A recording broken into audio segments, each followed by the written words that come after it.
নমস্কাৰ ভাই বন্ধুসকল, কি খবৰ? আশা কৰোঁ সকলোৰে ভাল, ময়ো ভাল আছোঁ। পুনৰ এটা নতুন ভিডিঅ'লৈ স্বাগতম জনাইছোঁ। বন্ধুসকল, আজি আমি গৈ আছোঁ হাতীলৈ ডালদা বাগান। আজি আকৌ ডালদা বাগানৰ পৰা ডালদা পাত আনিম।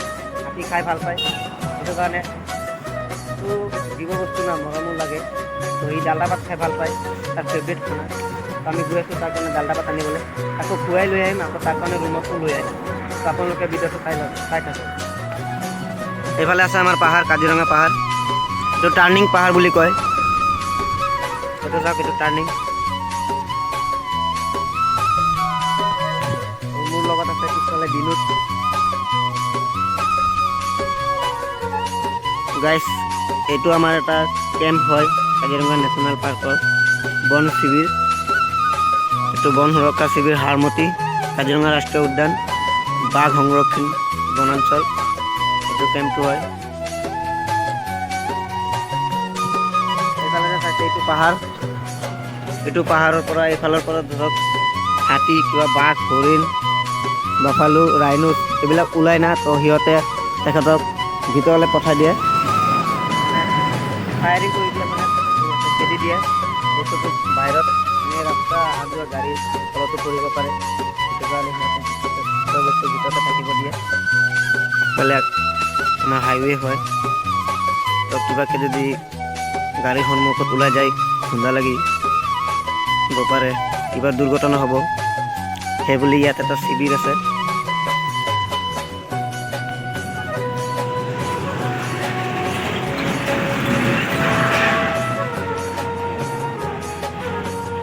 এইফালে চাওক গাইছ, সাইনবোৰ্ডত লিখা আছে ধীৰে চালাইয়ে জানোয়াৰ আনে জানে কাৰ জেগা কাজিৰঙা ৰাষ্ট্ৰীয় উদ্যান। সেইবুলি তেনেকৈ ৰাস্তাৰ কাষে কাষে সাইনবোৰ্ড লগাই থৈ দিছে। আৰু যেতিয়া মানে বানপানী হয়, এইফালে পাছফালে এটা নদী আছে, ইয়াত বানপানী যেতিয়া হয়তো ভিতৰৰ জীৱ জন্তুবোৰ ওলাই আহে, এই সাইনবোৰ্ডবোৰ ৰাস্তাত লগাই দিয়ে এনেকৈ, গাড়ীবোৰ লাহে লাহে যাবৰ কাৰণে। এইটো চাওক, ইয়াত লিখাই আছে জীৱ জন্তু পাৰ হোৱা ঠাই লাহে লাহে যাব। এইটো এটা ভাল এনেকুৱা এটা ৱাৰ্নিং ৰাস্তাত লগাই থ'লে হ'ল। গাইছ, ফাইনেলি আমি আহি গ'লোঁ ডালদা বাগান।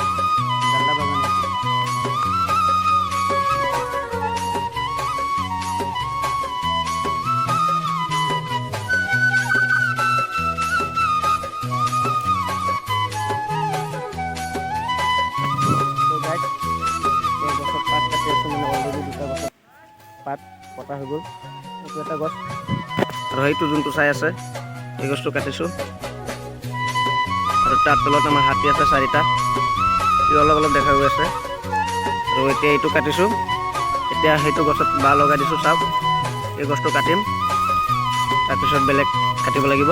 4টা হাতী আহিছে, 4টাত 3টাত লোড কৰিম, এটাত লোড নিদিওঁ। আপোনালোকে ভিডিঅ'টো চাই থাকক।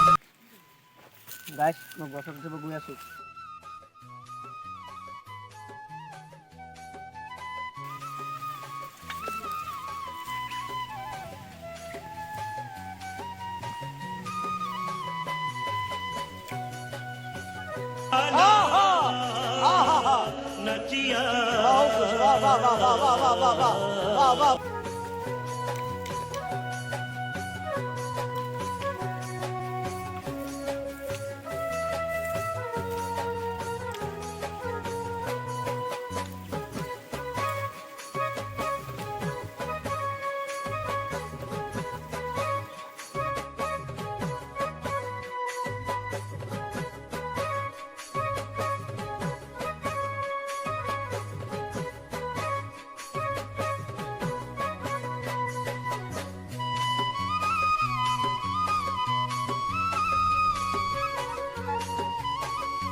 হাতীৰ কাৰণে ডালদা গছৰ ওপৰত হাতীৰ কাৰণে ডালদা পাত কাটি আছোঁ। আপোনালোকে চাই থাকক। কৰি আছোঁ গাইছ, মোৰ বাবে নহয়, হাতীটোৰ বাবে ভিডিঅ'টোত এটা লাইক কৰি দিব। আৰু আপোনালোকে চাই থাকক মই কেনেকৈ ডালদা গছ কাটি আছোঁ, দেখাই থাকিম হে।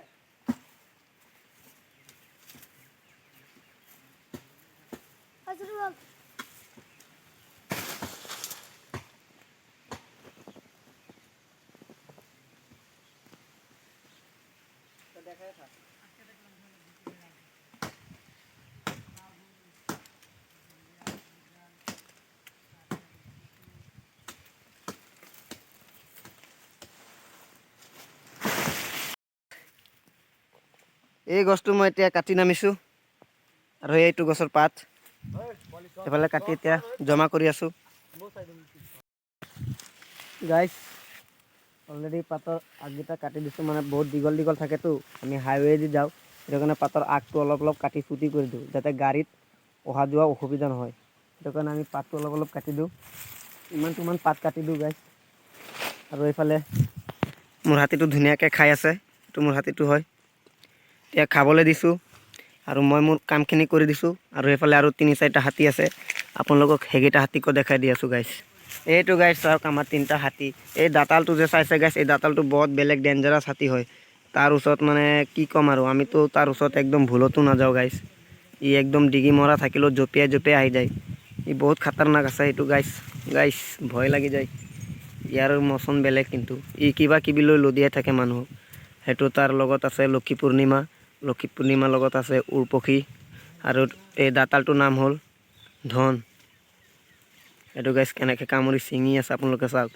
ই এটেক কৰিব পাৰে কেতিয়া সময়ত সেইটো কাৰণে মই তাৰ ওচৰত নাযাওঁ তাৰ পৰা ছাইড হৈ যোৱাই ভাল ইয়াৰ নিচিনা খাতাৰনাক হাতী আমাৰ ইয়াত নাই একদম ডাইৰেক্ট খেদি একদম দাঁত ভৰাই দিব গাইছ এইখিনিয়ে ক'লোঁ আৰু এইফালে আমাৰ পাৰ্টনাৰবিলাক শুই আছে সিহঁতৰ ভাগৰ লাগিছে ই এটা গছ কাটিছে তো ই এতিয়া অলপ ৰেষ্ট লৈছে ইমান ডাঙৰ ডাঙৰ গছটো আৰু কিমান কাইট থাকে আপোনালোকে চাওক কাইটটো মেদি ভাঙি ভাঙি উঠিব লাগে কিমান ৰিক্সত তো সেই বুলি সি অলপ ৰেষ্ট লৈছে আৰু এইফালে বৰ্তমান 4টা গাছ কাটি দিলোঁ আৰু 2টামান কাটিম 2টামান কাটি আমি ৰুমত যাম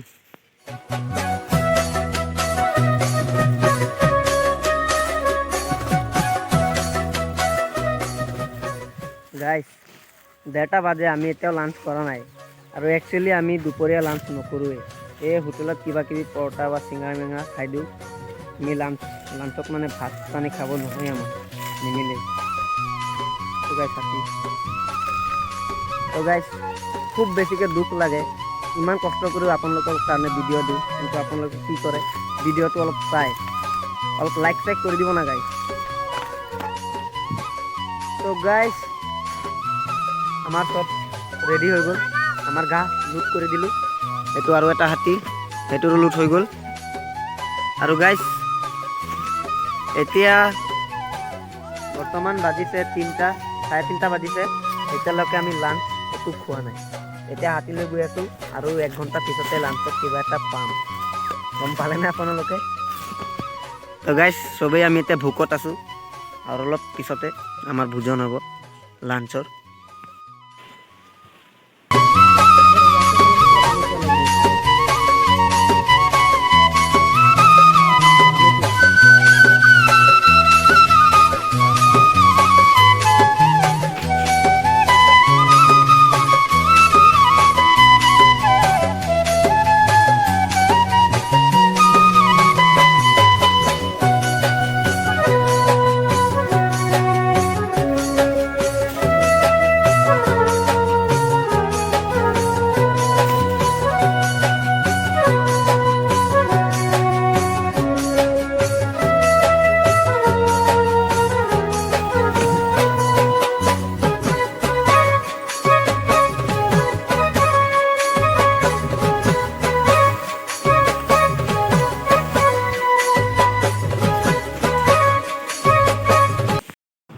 তো গাইছ এইফালে সন্ধিয়া হৈ গ'ল আৰু আমি এতিয়া ৰুমত গৈ আছোঁ ডালদা ভাতখিনি লৈ তো আজি ৰুম পাওঁতে পাওঁতে চাগে সন্ধিয়া হৈয়ে যাব আন্ধাৰ হৈ যাব পূৰা এতিয়া অলপ অলপ আন্ধাৰ হৈয়ে আছে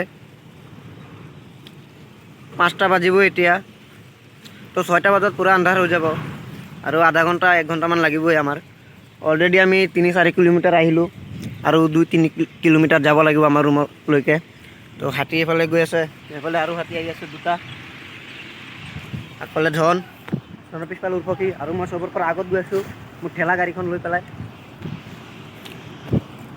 তো গাইছ আজিলৈকে ভিডিঅ'টো ইমানতে সমাপ্ত কৰিছোঁ যদি ভিডিঅ'টো চাই ভাল পালে তেন্তে নিশ্চয় এটা লাইক কৰিব আৰু মোৰ চেনেলত প্ৰথম হ'লে ছাবস্ক্ৰাইব কৰি বেল নটিফিকেশ্যনটো অন কৰি ৰাখিব